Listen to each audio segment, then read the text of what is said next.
Welcome to the next session, which is going to be conducted by none other than Mr. Navi himself. The topic is going to be on emergence of neurorights. I'm confident. I don't think Mr. Navi needs any more introduction. And hence, I request him to, Sir, Mr. Navi, floor is yours. Thank you. Thank you.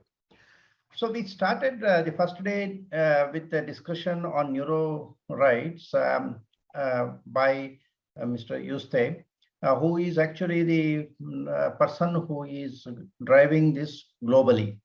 So I started working on this neuro rights about a year back and tried to collect whatever information and other things are available. And that is yet to be discussed in professional circles in a big way. And this is perhaps one of the opportunities for us to discuss about the need for neuro rights, particularly because we are now rewriting the privacy rights related law. And this is a time when we can slip in the neuro rights as an extension of privacy rights. If some of you will remember, the JPC2 amendment to Personal Data Protection Bill contained something to say in the definition of harms. It added one additional harm called psychological impairment of the data principal's autonomy is considered as a harm. So the psychological impact of mishandling of personal information is already something which is in the radar of the government of India in the PDPB, and it may continue in the coming new version also. But whether neuro rights is there or not, we do not know. And it is a new concept. Probably it is something which we have to consider now. Otherwise, it will not be there. We have to wait for another future day. I look at neuro rights as a part of the human rights aspect, as a defense against brain hacking. See, computer hacking, we created a defense by having the Information Technology Act. Now a time has come to create a defense against brain hacking. And what I'm going to do today is only to give some introduction so that all of us get some idea about the need for this new law called neuro rights law. So I will briefly talk about the similarity of brain functions to a computer function, developments in neurotechnology as is happening now, inadequacy of the privacy rights protection, how it will get impacted because of the neurotechnology, and the types of neuro rights which the global community is discussing, and what should be the plan of action for all of us. Now, if you look at the human brain, it is very much analogous to a computer. In fact, some of the latest developments indicate that there is a relationship of the brain function to what principles we look at in quantum computing. In quantum computing, we have something called superpositioning and entanglement. It appears that some of the neurons also could exhibit similar properties. That is one of the latest research which is coming up. Now, otherwise, brain generates, stores, transmits, and receives neurodata. Now, neurodata consists of electromagnetic pulses. So, when an electrical potential builds up in a neuron, once it crosses a particular threshold value, the neuron transmits a signal to the next neuron. So the moment that threshold is crossed, there is a pulse of a signal which moves to the other neuron. It is very much similar to the system of binary, where there is a 0 and 1 concept. And you can say that if there is a pulse, the value is 1. If there is no pulse, you can say value is 0. That way, the brain's sending of messages is like sending off binary data from one neuron to next neuron, from that neuron to next neuron, and so on. That is a similarity which we have between the computer technology and the human brain technology. And within the human body, the brain and the spinal cord form the central nervous system where decisions are taken. And the nerves actually are like network cables which take them to the different body parts. And at the end of the nerve, there is a mechanism which can pick up signals from there and bring it back. And there is space in the brain for storage of memory. And there are different spaces for different memory, like we have our folders, C drive, D drive kind of thing. And the interpretation of data is through the sensory organizations, which may use different electrochemical or optical kind of technology. Like seeing perhaps may use photoelectric property. When light falls on a particular cell, it may emit some signals which go back to the brain and say, oh, there is a light here. Similarly, when sound comes to the ear sends some information. So that is how it is perceived. So we have this human brain, which is a very interesting, say, contraception created by God, which we are trying to actually replicate in the computer scenario. And the research which we are doing on AI is actually to bring some cognitive functions of the brain into the computer world. We are far behind the brain anyway. So this release of electromagnetic pulses from the brain can be triggered externally by sending some, say, electric pulse or something like that, which may change the voltage potential which is built up in neuron. It can also be perhaps changed by changing the chemical composition. That is how hormones create some kind of internal signals and other things. So brain hacking can come because electrical signals from outside can change the neuron functions.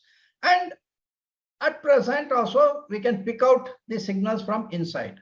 Now, when you say electromagnetic waves, we know that this brain actually keeps on emitting electromagnetic waves in different frequencies.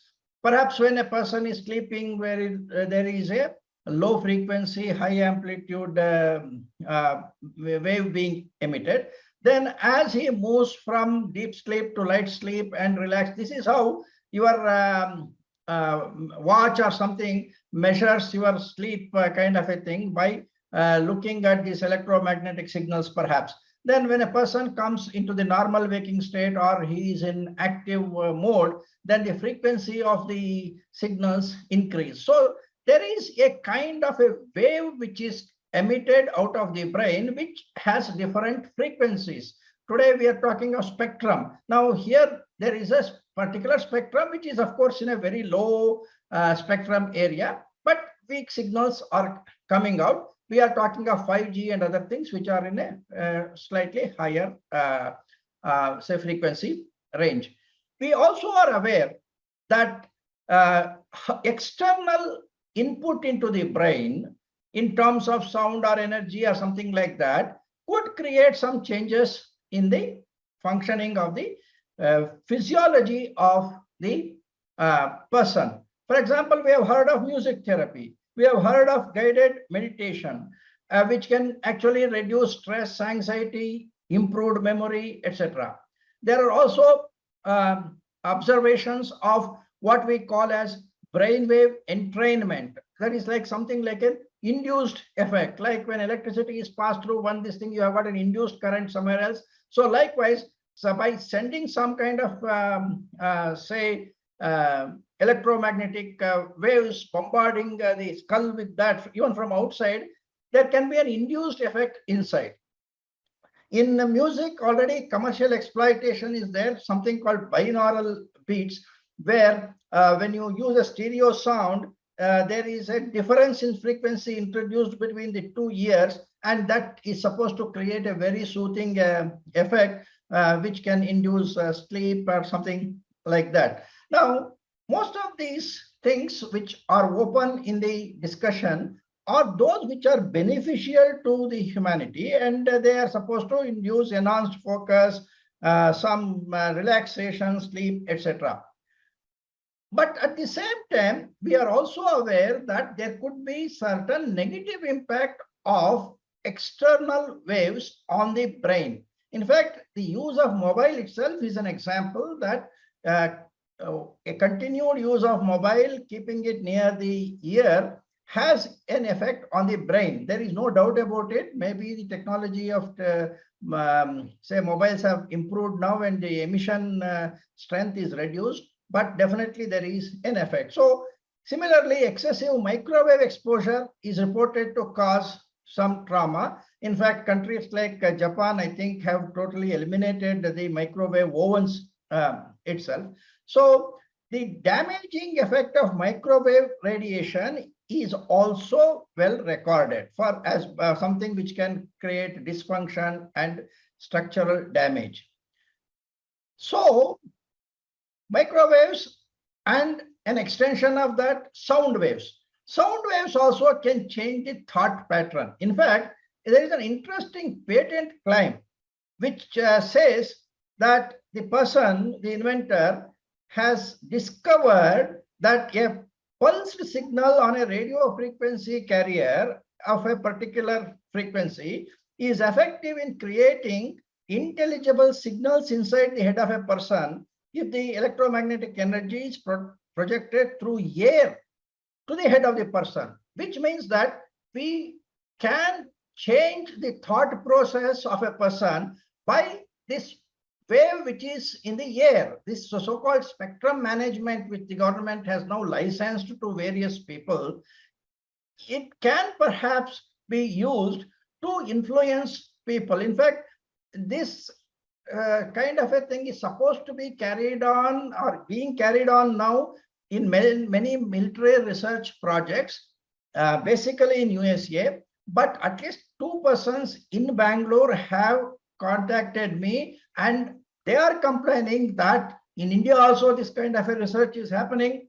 I am actually seeing that an ill effect of this. I may not believe what is happening in India, but worldwide there is a sort of a research going on that from the satellite, sound waves which are there in the atmosphere is used to create some say designed or targeted thought waves in the minds of the people. You can imagine how dangerous it could be. Now, scientists have created various devices. In fact, something like this, Rafael also spoke on the other day. There are devices which are external, say, sensory devices which can be worn like a helmet. In fact, some head massaging kind of contraptions are available on Amazon itself. But what you see here is a more complicated medical thing which can pick weaker signals because the brain waves which have to come out of the skull may be weak. So capturing that can be done through a device like this. Similarly, there could be chips inserted inside the brain through surgical intervention, which is done for patients who have epilepsy, this Alzheimer's disease, and so on. So both these are present today in the medical world. But what the medical science says could be that only the beneficial use of it. But what we have to think is that everybody in the world is not good. There could also be misuse of this. In fact, if you look at the technology of human brain, we can see that this induced hallucinations can be created by our brain being impacted, what I called as hacking, through external devices. Now, if the devices like what is seen here are used for picking the signals, it means that it can also be used for pushing the signals into the brain. So both are possible. It's a two-way thing. Therefore, thoughts can be converted into computer instructions, and computer instructions can be converted into thoughts. And this is not fiction. It is something which is happening even today. You might have seen that in many movies and other things. of course, normally scientific fiction movies are the early indicators of what will come. And in the case of neurotechnology, we are already in a position where experiments against monkeys, experiments against mice have been already done, where the monkey can, by just looking at the computer screen, can play a game there. So thought process gets transferred because of the chip which is put inside this thing, which is having some wireless connection to the computer kind of a thing. So these have been established as happening, and the persons who are behind such research, two important persons whom you have to remember. One is Elon Musk, another is our Zuckerberg, Meta. So both these individuals who are known to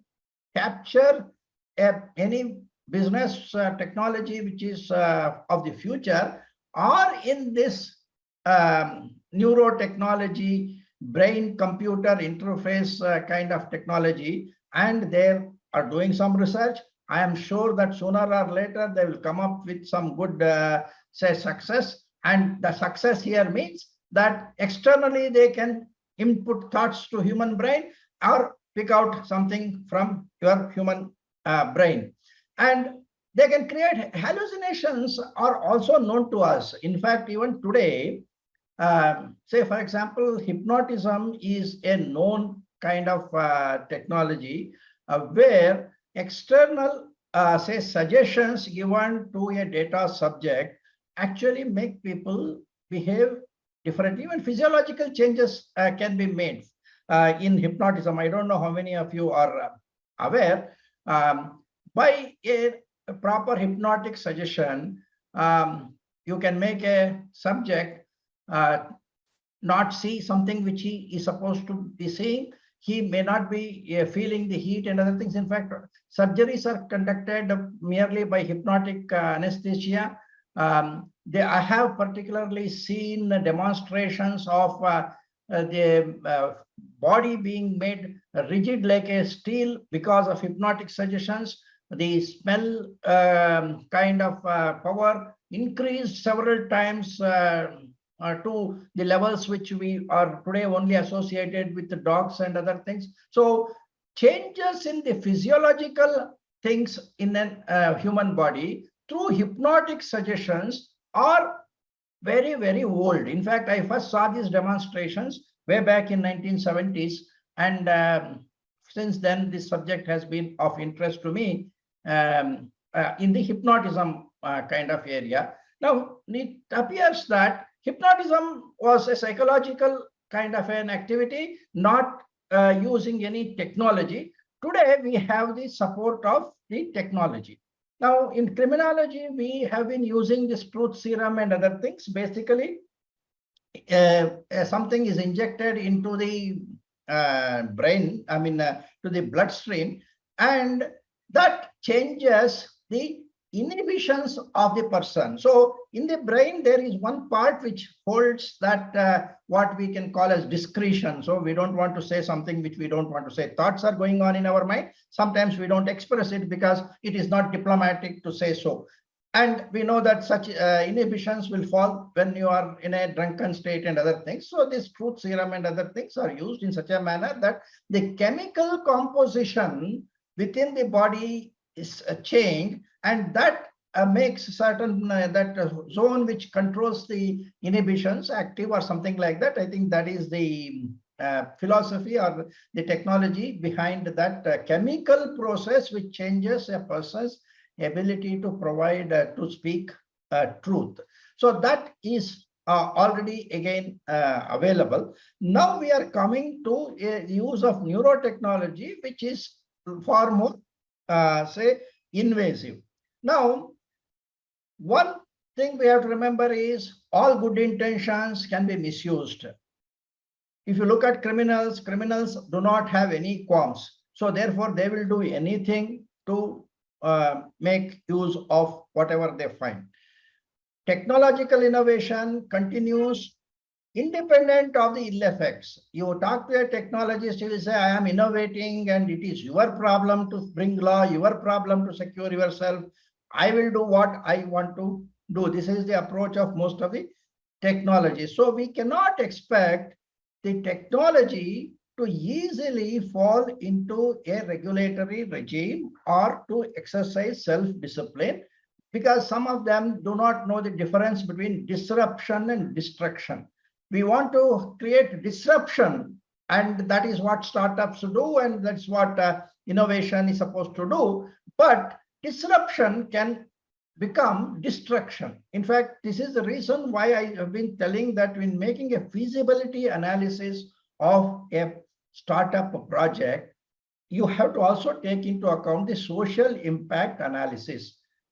For example, you take the cryptocurrency. Cryptocurrency has always been held by me as something which is going to destroy the economy of any country or the globe. But despite that, technology people are pushing cryptocurrency to the extent that a lot of individuals, innocent people, invest in cryptocurrency. And if there is a failure like FTX, they will all be wringing their hands.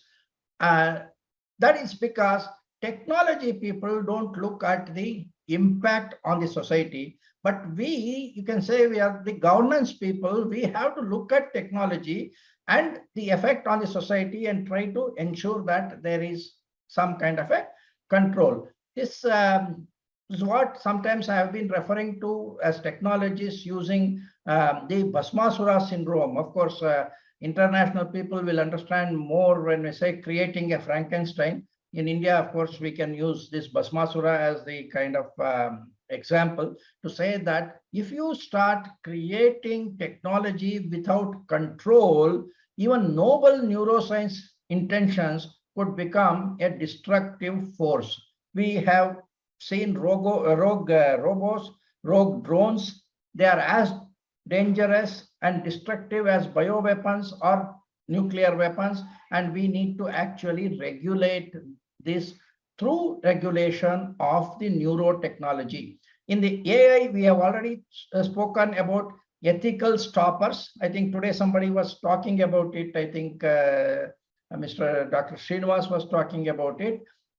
It is considered essential for AI development, and neurotechnology development also needs a similar regulatory framework. We should do it before it is too late. We have been late as far as the AI is concerned. AI has not been properly regulated, and therefore we may be in a situation where misuse of AI is a fact of life today. And we should not allow neurotechnology to go in the same way.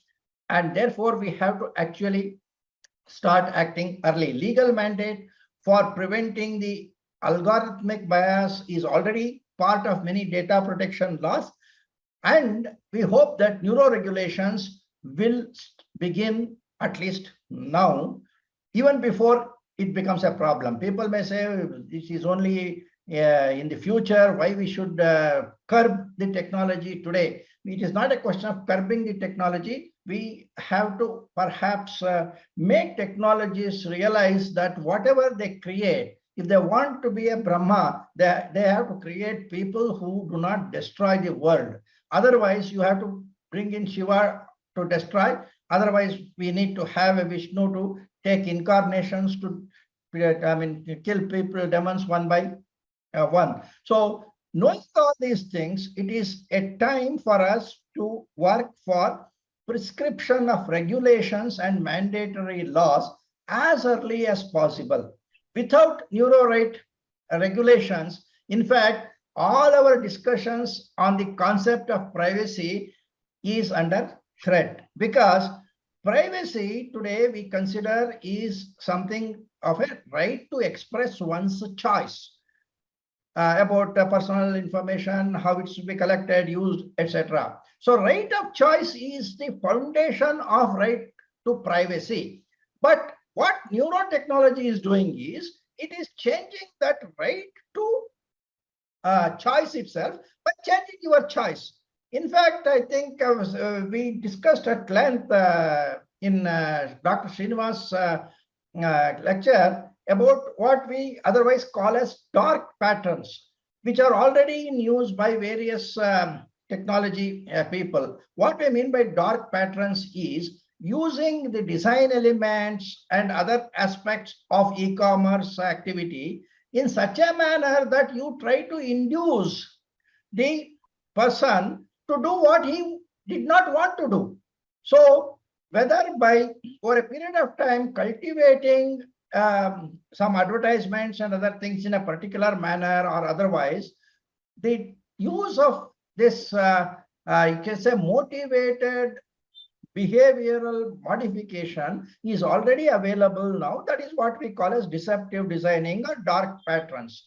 Now, those cases, externally some inputs are given, and because of which people try to behave differently. And this Cambridge Analytica was also perhaps kind of a thing. This is something which happens in all advertising industry. In fact, we have heard of the Blue Whale game, and we know that today ransomware people use a ticking reverse counting clock in the email which they send, saying that if they say 24 hours time we are giving you for payment of ransom, this clock will keep on ticking 24 hours, 23 hours, 21 hours, kind of a thing, so that the anxiety of the person keeps on increasing. This is how people are misusing behavioral science to commit crimes.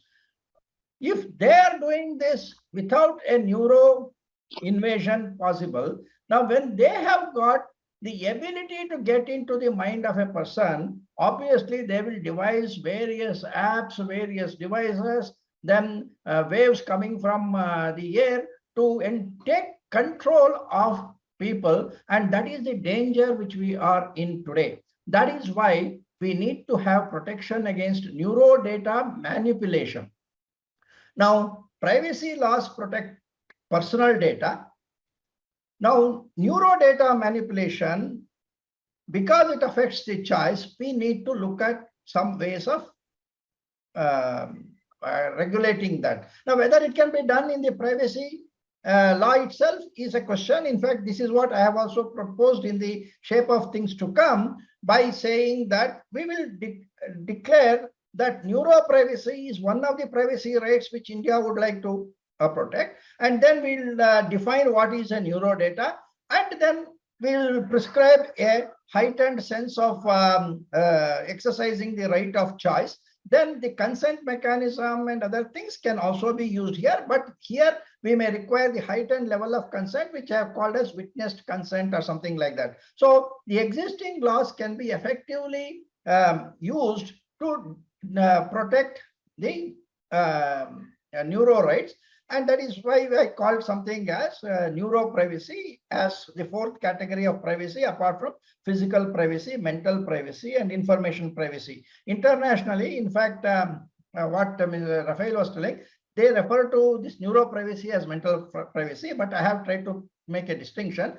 The kind of privacy which correcting kind of judgments, those of you who know about law, okay, that was physical privacy. But what subsequent Supreme Court judgments spoke about was a kind of privacy which is a state of mind. I call that as mental privacy. And what Puttaswamy judgment spoke of is information privacy. Now, neuro privacy has not been discussed in any of these things, and we need to add it as a separate aspect. Now, Chile, as you know, is the first country in the world to legislate on neuro rights.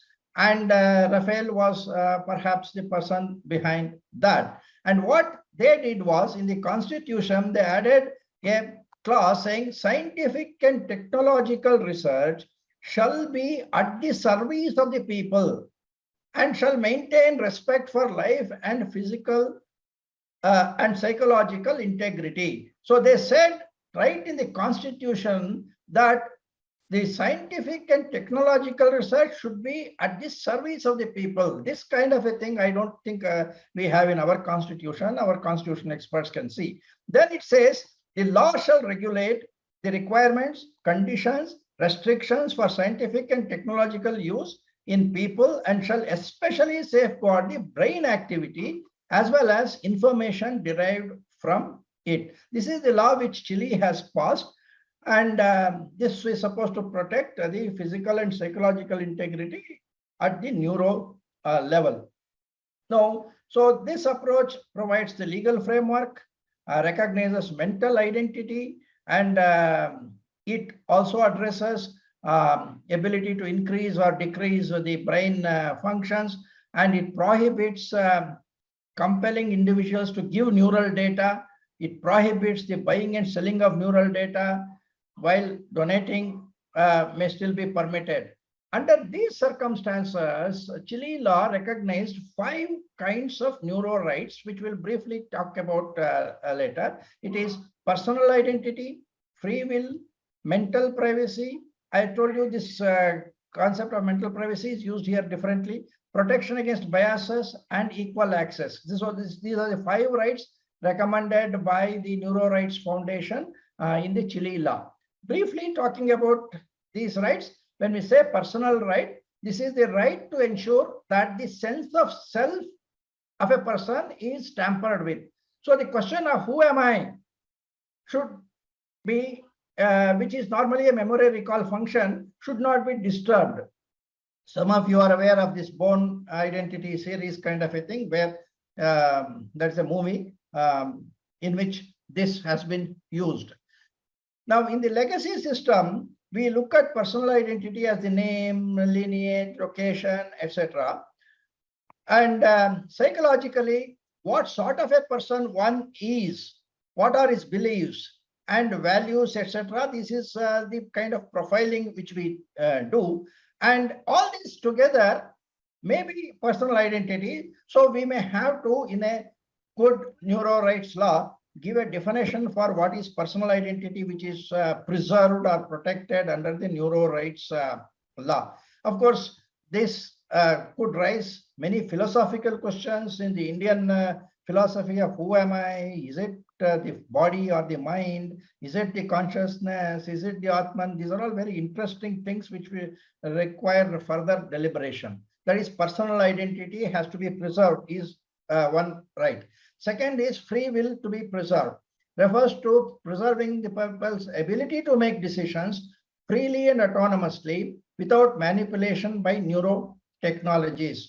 Now, it's possible to, whether it is possible to measure these things is a question mark. In physics, we have got a principle called Heisenberg principle of uncertainty, which says that you cannot measure the position of an electron and the velocity of the electron simultaneously. If you try to measure its velocity, position will change. If you measure position, velocity will change, is a concept.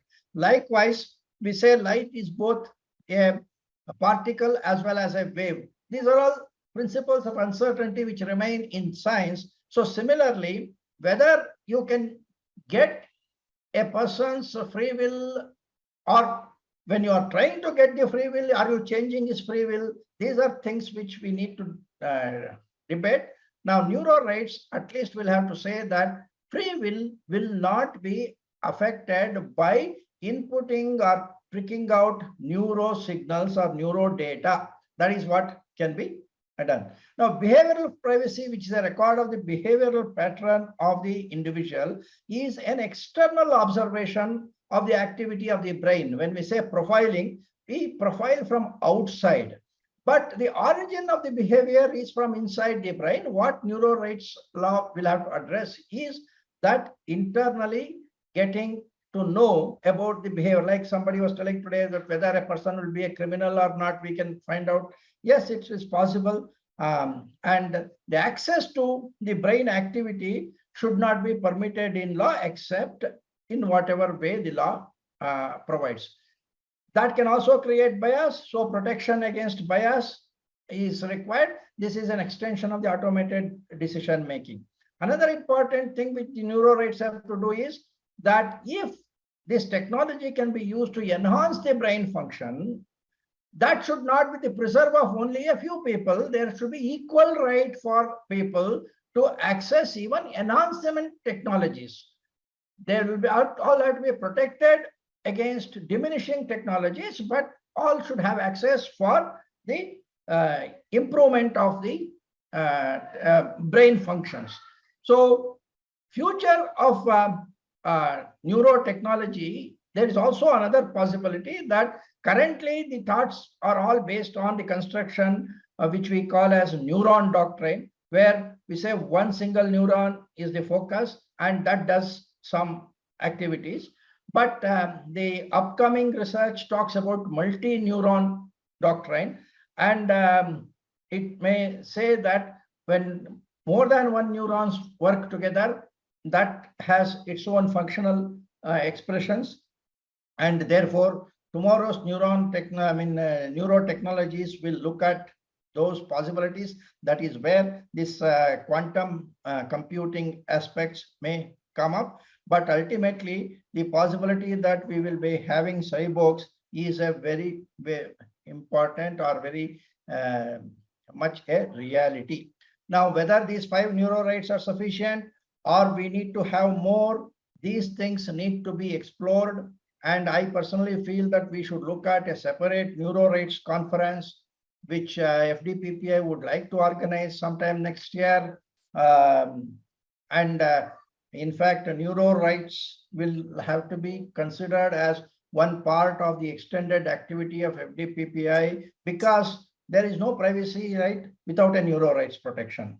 If it is not relevant today, it will become relevant in a few days from now or a few years from now. So as is our practice, we have to be ahead of the time. So I think FDPPI should start looking at creating a division which will be looking at the neuro rights issues.